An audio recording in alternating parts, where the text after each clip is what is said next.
নাহমাদুহু ওয়া নুসাল্লি আলা রাসূলিহিল কারীম আম্মা বা'দ ফাআউযু বিল্লাহি মিনাশ শাইতানির রাজীম বিসমিল্লাহির রহমানির রহিম। আলহামদুলিল্লাহ বন্ধুগণ, আমি প্রথমেই আপনাদেরকে অবগত করি যে মানিকগঞ্জের বাউলকে ধরা হয়েছে। তো আমরা ছোট সময় পড়ছিলাম যে বাউল শব্দের অর্থ হইল প্রস্রাব। তো প্রস্রাব তো এমনিতেই নাফাক, তো বাউল নাফাক, এরা নাফাকের চাইতেও আরো নাফাক। এদের ধারে কাছে যারা যাবে এরাও নাফাক হয়ে যাবে। এজন্য এদের কাছে না যাওয়া, এদের কথা না শোনা। এদের কথার মধ্যে নাস্তিকতা আছে, এদের কথার মধ্যে কাফেরতা আছে। কারণ এরা নিজেরাই নাস্তিক, আল্লাহকে আল্লাহ বলে বিশ্বাস করে না, নবীকে বিশ্বাস করে না। এদের আকীদা বিশ্বাস জঘন্য আকীদা বিশ্বাস। যে কি বলবো আপনাদের সামনে, এদের কথা বললে তো মুখ খারাপ করা লাগে। যে শায়েখ আহমদুল্লাহ রাহেমাহুল্লাহ যে কথা বলেছেন, অনেক তত্ত্বগুলা জেনে এরপরে শায়েখ আহমদুল্লাহ কথা বলেছেন।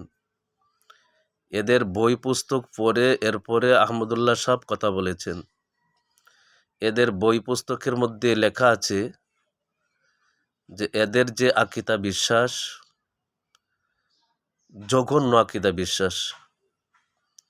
কি বলবো, এই সমস্ত কথা তো আমার জবান দিয়েই বাইর হইতেছে না।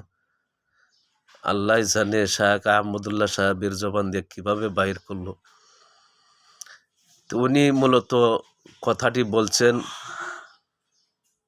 নির্লজ্জ হয়েই বলছেন। কারণ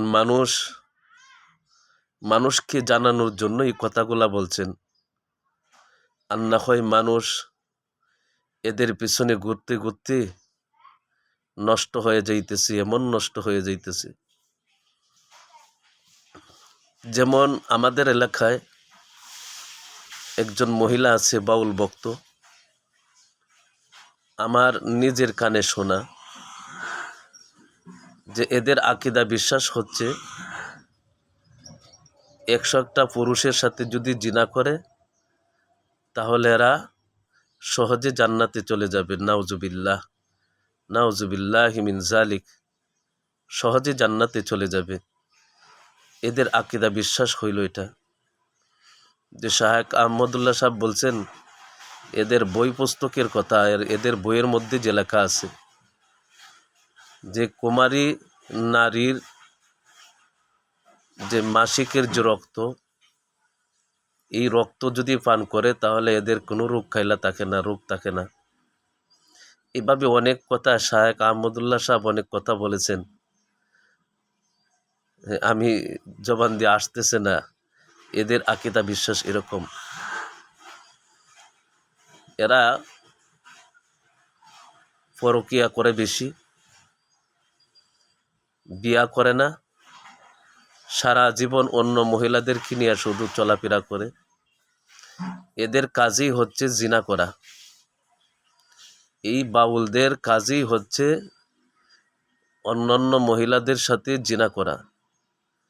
তা আমি সকল বন্ধুদেরকে বলি, এই বাউলের কাছে যাব দূরের কথা, এদের আশেপাশেও আমরা যাব না, এদের কথা শুনবো না। তো মানিকগঞ্জে যে বাউলে আল্লাহ সম্পর্কে যে কথা বলেছেন, আল্লাহকে নিয়ে যে কটূক্তি করেছে, এত নাস্তিক, এর তো ইমান নাই। এর কঠিন থেকে কঠিন শাস্তি হওয়ার দরকার,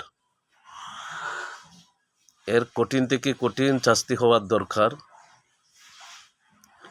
এর জনগণের হাতে তুলে দেওয়ার দরকার, মুসলমানদের হাতে তুলে দেওয়ার দরকার। মুসলমানরা একে টুকরা টুকরা করে নদীতে ভেসিয়ে দেওয়ার দরকার।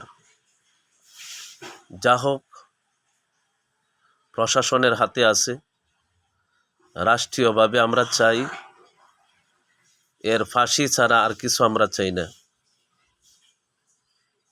এই ভণ্ড বাউলের ফাঁসি ছাড়া আমরা আর কিছু চাই না। আমরা দেখতে চাই মুসলমানের দেশে বাউলদের হাসি হইতেছে। এটাই হচ্ছে আমাদের দিলের তামান্না। আল্লাহ তাআলা কবুল করুক, আমিন।